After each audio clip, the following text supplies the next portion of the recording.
আসসালামু আলাইকুম ওয়া রাহমাতুল্লাহি ওয়া বারাকাতুহু। সুপ্রিয় দর্শক শ্রোতা, আপনাদেরকে স্বাগত জানাচ্ছি মাহে রমজান উপলক্ষে চ্যানেল এসের বিশেষ আয়োজন বরকতময় রমাদানী অনুষ্ঠানে। পুরো অনুষ্ঠান জুড়ে আমি মুফতি মোহাম্মদ সিদ্দিকুর রহমান সরকার থাকব আপনাদের সাথে।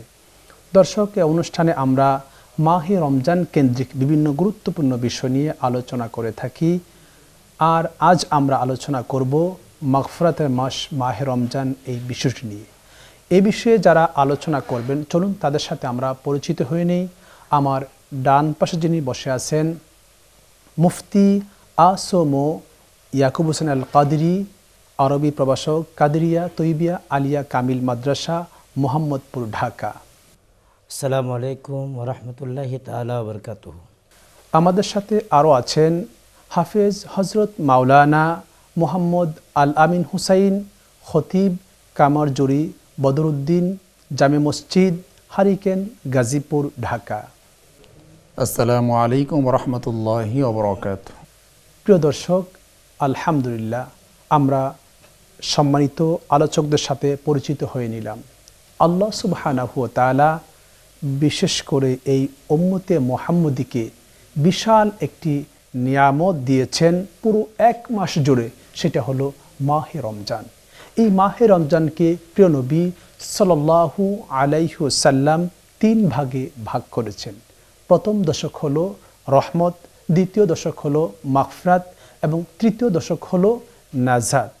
আর আজ আমরা আলোচনা করব দ্বিতীয় দশক মাগফিরাত নিয়ে। আজ হচ্ছে 11ই রমাদান, মাগফিরাতের প্রথম দিন। মাগফিরাত কি, কেন, কিভাবে করতে হবে, মাগফিরাত পেতে হলে কি কাজ করতে হবে, এর বিভিন্ন দিক নিয়ে আজ আমরা আলোচনা শুনব। আমি শুরুতেই চলে যাব হজরত মাওলানা আল আমিন হোসেন আপনার কাছে।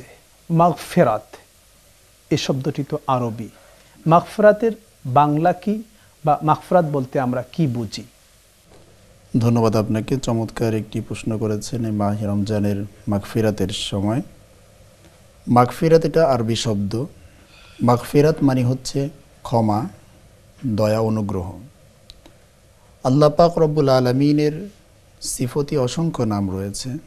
তার অসংখ্য নামের মধ্যে অন্যতম একটি নাম হচ্ছে গফফার, বা যিনি ক্ষমাশীল, বান্দাকে ক্ষমা করে থাকেন, ক্ষমাকারী।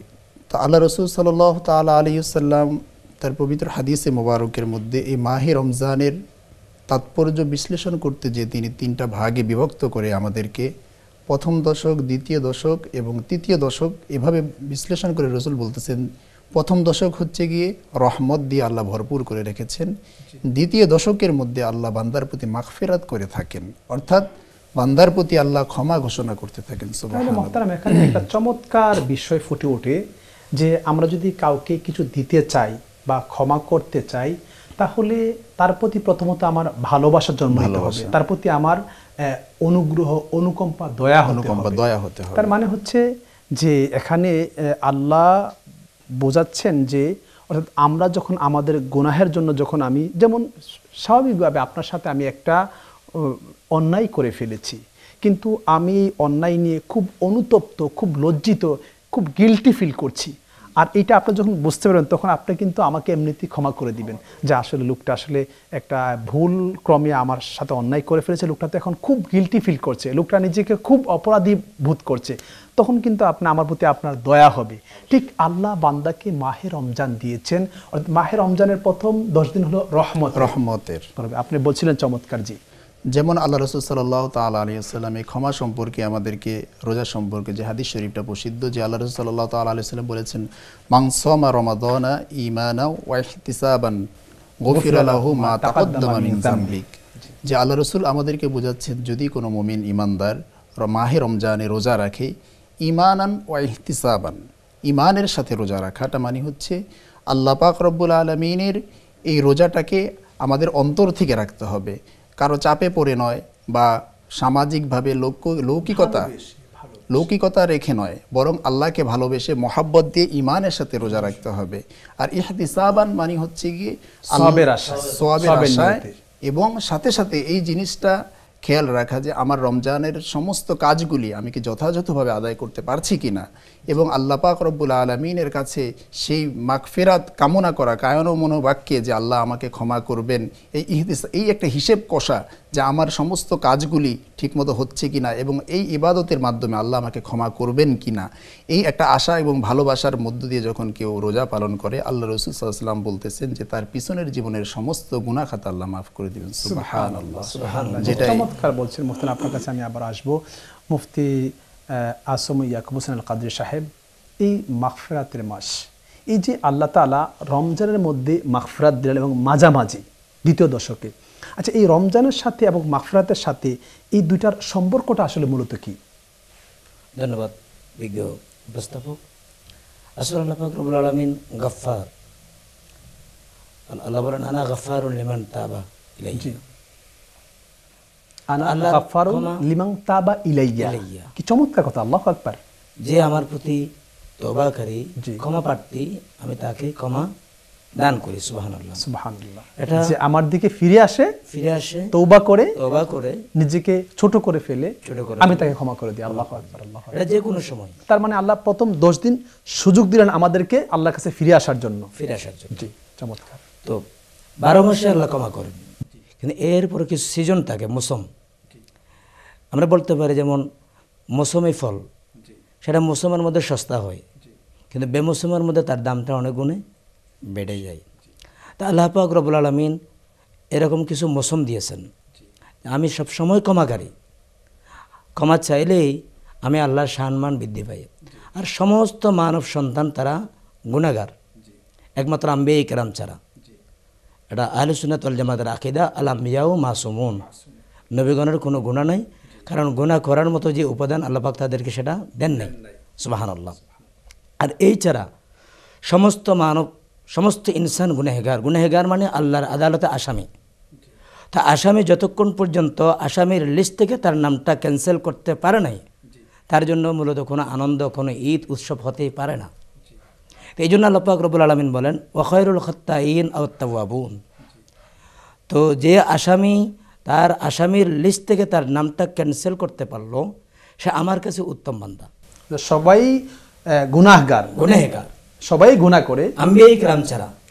আর আউলিয়া ইকরামকে আমি হেফাজত করি, তারাও গুনার উপাদান দিয়েছি, তাদেরকে আমি গুনাহ থেকে বাঁচিয়ে রাখি। আর নবীগণকে আমি গুনাহ করার ক্ষমতাই দিই নাই। সুবহানাল্লাহ। আর এই ছাড়া বাদবাকি সবাই গুনাহ করেন কম বেশি। তো আমি আল্লাহ রাব্বুল আলামিন যেমন তাহাজ্জুদের সময় আমি নিজেই ডাক দিয়ে জিজ্ঞেস করে হালমিন মুস্তাগফারিন, তোমাদের মধ্যে ক্ষমা প্রার্থনাকারী কেউ আসো? আমি আল্লাহ ক্ষমা করে দিতাম। রিজিক অন্বেষণকারী কেউ আসো? মুসিবত জাদা কেউ আসো? পেরেশান কেউ আসো? অভাবে কেউ আসো? আমার কাছে চাও, আমি তোমাকে ক্ষমা, আমার কাছে চাও, আমি দূর করে দেব, ক্ষমা করে দেব, তোমাদের প্রাপ্তি আমি দিয়ে দেব, পাওনা দেব। তো তেমনিভাবে স্পেশালি মাহে রমজানুল মুবারকের মধ্যবর্তী 10 দিন ও আউসাতুহু মাগফিরা, হাদিসে কুদসির মধ্যে আল্লাহ পাক বলেন এই মধ্যবর্তী 10 দিন হলো গুনাহগার বান্দার গুনাহ ক্ষমা করার, পাপ মার্জনা করার স্পেশাল সিজন, স্পেশাল অফার, বিশেষ অফার। সুবহানাল্লাহি ওয়া বিহামদিহি, সুবহানাল্লাহিল আলিয়্যিল আযীম। চমৎকার বলছেন। আপনার কাছে আমি আবার আসবো। হাফেজ মাওলানা আলামিন কাদরি সাহেব, এই যে মাগফিরাত আল্লাহ দিলেন রমজান মাসে, এই রমজান মাসে আপনার এই মাগফিরাতের গুরুত্ব কতটুকু? রমজান মাসটা হুজুর একটু আগে আলোচনা করলেন যে মৌসুম, রমজান মাসটা হচ্ছে মূলত গুনাহ মাফের একটা মৌসুম বলা যেতে পারে। বিভিন্ন সময় বিভিন্ন উপায়ে আল্লাহ বান্দার গুনাহগুলি মাফ করে থাকেন। যেমন আল্লাহ রাসূল সাল্লাল্লাহু তাআলা আলাইহি ওয়াসাল্লাম বলছেন ইফতারের আগে দোয়ার মাধ্যমে বান্দার দোয়াকে আল্লাহ কবুল করেন এবং তার জীবনের গুনাহ মাফ করেন। তারপরে আল্লাহ রাসূল সাল্লাল্লাহু তাআলা আলাইহি ওয়াসাল্লাম এই মাহে রমজান যে মাগফিরাতের কেমন মাস সেটা বোঝাতে আল্লাহ রাসূল সাল্লাল্লাহু তাআলা আলাইহি ওয়াসাল্লামের একটা হাদিস শরীফের মধ্যে আমরা জানতে পারি, যেটা রাসূল সাল্লাল্লাহু আলাইহি ওয়াসাল্লাম তখন মিম্বর থেকে নামার সময় 3 বার আমিন বললেন। মিম্বরে ওঠার সময় জুমাবারে, মিম্বরে ওঠার সময় জুমাবার আল্লাহ রাসূল সাল্লাল্লাহু আলাইহি ওয়াসাল্লাম 3 বার আমিন বললেন। জি, তখন সাহাবায়ে কেরাম, মানে রাসূল যে মিম্বরে নামাজ পড়াতেন, খুতবা দিতেন, সেখানে প্রথম সিঁড়িতে পা রেখে বলেন আমিন, দ্বিতীয় সিঁড়িতে পা রেখে বলেন আমিন, এবং তৃতীয় সিঁড়িতে পা রেখে বলেন আমিন। জি, তখন সাহাবায়ে কেরাম তার হেতু কি জিজ্ঞাসা করলেন, তার ইয়া রহস্যটা কি? রহস্যটা কি, ইয়া ইয়া রাসূলুল্লাহ, আপনি কখনো রাসূলুল্লাহ? করেননি, হঠাৎ করে কখনো কেন করেননি। করলেন? এর আগে আমরা কখনো এরকম কিছু দেখিনি, হঠাৎ করে আজকেই বা কেন আপনি এমন করলেন? জি। তখন রাসূল সাল্লাল্লাহু তাআলা আলাইহি ওয়াসাল্লাম বললেন যে জিবরিল আমিন আমাকে 3টা বিষয়ে দোয়া করতে, আমিন বলতে বলেছে। তার মধ্যে একটা হচ্ছে যারা মাহে রমজানে উপস্থিত হলো, মাহে রমজান পেল, কিন্তু তারা এই সুযোগটাকে কাজে লাগিয়ে তার জীবনে গুনাহ গুনাহগুলি মাফ পারলো না। করাইতে পারলো না, তারা যেন ধ্বংস হয়ে যায়, তখন আমি আল্লাহ রসুল সেই জিবরাইলের সাথে আমিন বলেছি।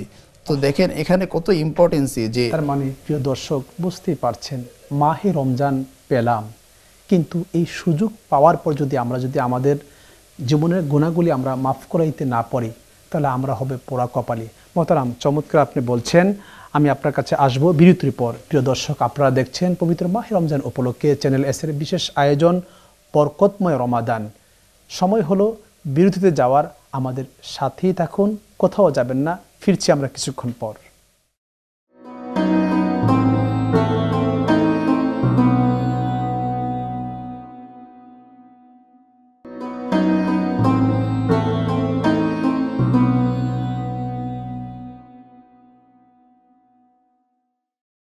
আলহামদুলিল্লাহ, বিরতির পর ফিরে আসলাম পবিত্র মাহে রমজান উপলক্ষে চ্যানেল এসের বিশেষ আয়োজন বরকতময় রমাদানী অনুষ্ঠানে।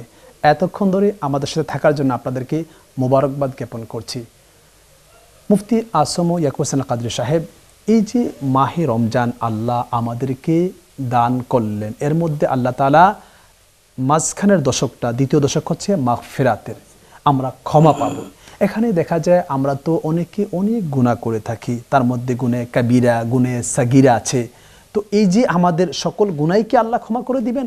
কোন গুনাহগুলি ক্ষমা করবেন, কাবিরা গুনাহ নাকি সাগিরা গুনাহ? বা সবগুলি করলে কিভাবে করবেন, অথবা যদি সবগুলি না করেন কোনটা করবেন না, বা ওইটার ক্ষমা পাওয়ার জন্য কি করতে হবে আমাদের? ধন্যবাদ সুন্দর প্রশ্ন করার জন্য। আসলে আল্লাহ পাক রব্বুল আলামিন কাদের মতলব, তিনি যদি ইচ্ছে করেন সকল গুনাহ মাফ করে দিতে পারেন।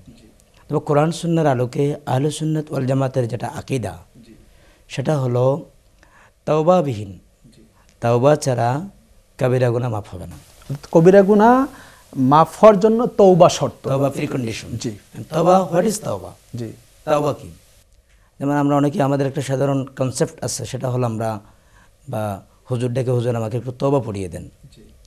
তা আসলে তওবার যেটা কোরআন সুন্নাহর আলোকে তওবার যেটা হাকিকত, সেটা হলো তওবা হলো আল্লাহ কর্তৃক আরোপিত যে সকল ফরায়েজগুলো রয়েছেন সেগুলো আদায় করা।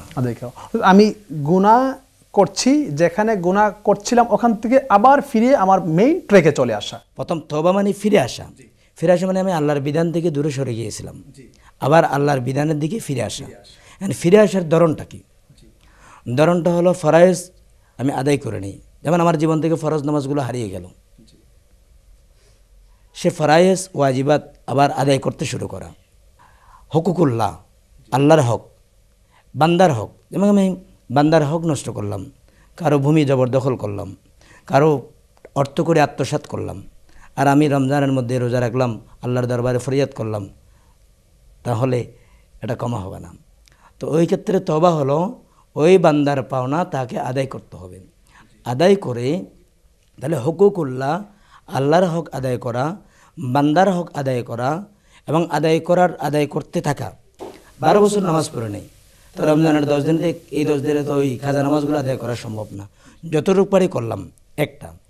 দ্বিতীয় নম্বর হলো বান্দার হক, এমনকি কাউকে কথাবার্তায় কষ্ট দিলাম, কাউকে অন্যায়ভাবে চড় দিলাম, তার কাছ থেকে ক্ষমা চেয়ে নেওয়া। আর সে যদি নাই থাকে তাহলে তার পরিবার, তার জন্য দোয়া করা। উলামা ইকরাম, মুফাসসিরিন ইকরাম যারা ব্যাখ্যা দিয়েছেন। তৃতীয় নম্বরে কৃতকর্মের জন্য লজ্জিত হওয়া। চতুর্থ নম্বরে আল্লাহ রাব্বুল আলামিনের কাছে ওয়াদাবদ্ধ হওয়া, আল্লাহ এহেন অপরাধ, এহেন অন্যায়, এমন গুনাহ পাপ আমি আর কখনো করব না, মনে প্রাণে। যদি এই হয় তাহলে পরে এই দোয়াটা কবুল হওয়ার জন্য সর্বোচ্চ অন্যতম উপযুক্ত সময় হলো মাহে রমজানুল মুবারকের দ্বিতীয় দশক। জি, চমৎকার বলছেন মোহতারাম। আপনার কাছে আমি আবার আসবো। হযরত মাওলানা হাফেজ মোহাম্মদ আলম হোসেন আল কাদরী সাহেব, এই যে এই মাগফিরাত পাওয়ার জন্য আমরা এই কি আমল করতে পারি মাহে রমজানে? ধন্যবাদ আপনাকে। এই মাহে রমজানটা যেহেতু মাগফিরাতের মাস, ক্ষমার পাওয়ার একটা মাস। এই ক্ষমা পাওয়ার জন্য আল্লাহ পাক রব্বুল আলামিনের কাছে এই মাহে রমজানে আমরা বেশি বেশি করে ইস্তেগফার পাঠ করতে পারি। যথাসাধ্য পিছনের জীবনে আমরা যে গুনাহগুলি করেছিলাম রমজানের আগে বা সারা বছর যে গুনার মধ্যে লিপ্ত ছিলাম, এই রমজান থেকে তওবা করা যে আল্লাহ আমি পিছনের জীবনে যাহা করেছি সামনের জীবন থেকে আর করব না, লজ্জিত আজকে থেকে এই রমজান থেকে আমি শিক্ষা নিয়ে আমার জীবনটাকে সাজাবো। এইভাবে এই তওবাটা মনে মনে ধরে রেখে ইবাদতের মধ্যে ডুবে থাকা, সমস্ত আমলের একটা সন্নিবেশ ঘটানো, তাহাজ্জুদ পড়া, তারপরে নফল ইবাদত বন্দেগী করা, দুরূদ শরীফ পড়া, দান সদকা করা। এইভাবে যখন আপনি ইবাদতের মধ্যে ডুবে থাকবেন, আশা করা যায় আল্লাহ রাসূল সাল্লাল্লাহু তাআলা আলাইহি ওয়াসাল্লাম হাদিস থেকে আমরা অবশ্যই আল্লাহ পাক রব্বুল আলামিনের দরবার থেকে ক্ষমা পাবো। এরপর আল্লাহ রাসূল সাল্লাল্লাহু তাআলা আলাইহি ওয়াসাল্লামের একটা হাদিস শরীফের মধ্যে যে রমজান, মাহে রমজান কীভাবে আমাদেরকে আল্লাহ ক্ষমা করেন, দেখুন আল্লাহ রাসূল সাল্লাল্লাহু তাআলা আলাইহি ওয়াসাল্লাম বলেন যে এই রমজান উপলক্ষে উম্মতে মুহাম্মদীকে স্পেশালি আল্লাহ আমাদেরকে যেই সম্মান আর ইজ্জত দান করেছেন, যেই পুরস্কার দিয়েছেন বিশেষ করে রমজান উপলক্ষে, এই পুরস্কার আল্লাহ পাক রব্বুল আলামিন অন্য কোনো নবীর উম্মতদেরকে দান করেন নাই। আল্লাহ রসুল বললেন নাম্বার 1 হচ্ছে, দেখো আমার আল্লাহ পাক রব্বুল আলামিন এই মাহে রমজানে বান্দার প্রতি একটা দয়ার নজর দেন। এই দয়ার নজরটা আল্লাহ পাক রব্বুল আলামিন যার প্রতি দান করেন, যার নসিব হয়ে যায়, এই দয়ার নজরের কারণে তার জিন্দেগির সমস্ত গুনাহ আল্লাহ মাফ করে দেন। সুবহানাল্লাহ। এই দয়ার নজর আল্লাহ অন্য কোনো নবীর উম্মতদেরকে দেন নাই, এটা তোমাদেরকে দান করেছে শুধু নবীর জন্য, শুধু নবীর কারণে স্পেশালি। সেকেন্ড নাম্বার আল্লাহ রাসূল সাল্লাল্লাহু তাআলা আলাইহি সাল্লাম বলেন যে সারাদিন যখন রোজাদার রোজা রাখে স্বাভাবিকভাবেই তার মুখের মধ্যে একটা দুর্গন্ধ সৃষ্টি হয়ে যায়, সেটা তোমার আর আমার কাছে মনে হতে পারে, কিন্তু আল্লাহ বলেন এটা আমার কাছে কখনোই দুর্গন্ধ নয়, বরং রোজাদারের মুখের দুর্গন্ধটা আমার কাছে মিশক আম্বরের মতো সুবাসিত মনে হয়। সুবহানাল্লাহ।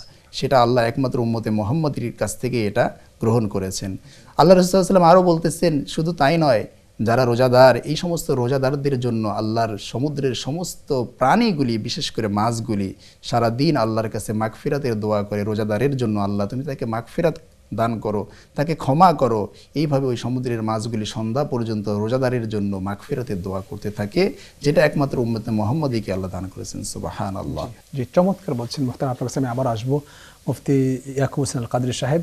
এই যে মাহে রমজানের মাগফিরাত, আমরা মাগফিরাতটা আসলে কিভাবে পেতে পারি আল্লাহর কাছে? আল্লাহ পাক রব্বুল আলামিন আসলে মাহে রমজানটাই দান করেছেন আমাদেরকে মাগফিরাতের জন্য। মাহে রমজানুল মুবারকের যতগুলো কার্যক্রম রয়েছে সবগুলোই এক একটা ক্ষমার ওসিলা, এক একটা ক্ষমার ওসিলা। সেক্ষেত্রে আমি যদি আরেকটু পেছন থেকে যেতে যাই, কোরআনে কারীম ফুরকান মাজিদের মধ্যে আল্লাহ পাক রব্বুল আলামিন ইরশাদ করেন ওয়ামান ইউআযিম শাআইরাল্লাহ ফাইন্নাহা মিন তাকওয়াল কুলুব।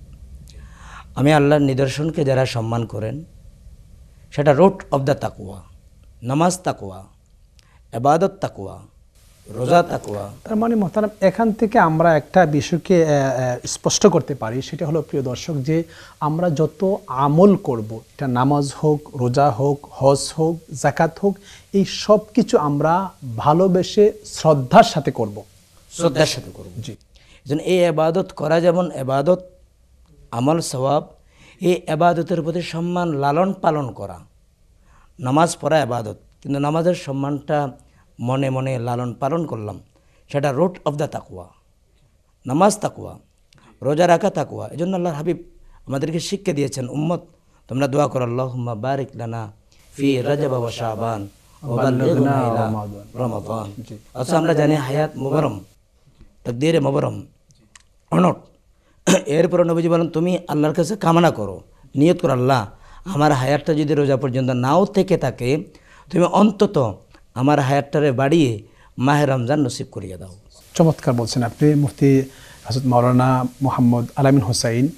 এই যে মাহে রমজান, আমরা মাহে রমজান পেলাম, কিন্তু মাহে রমজান পাওয়ার পরেও আমরা আমাদের গুনাহগুলি মাফ করাইতে পারলাম না।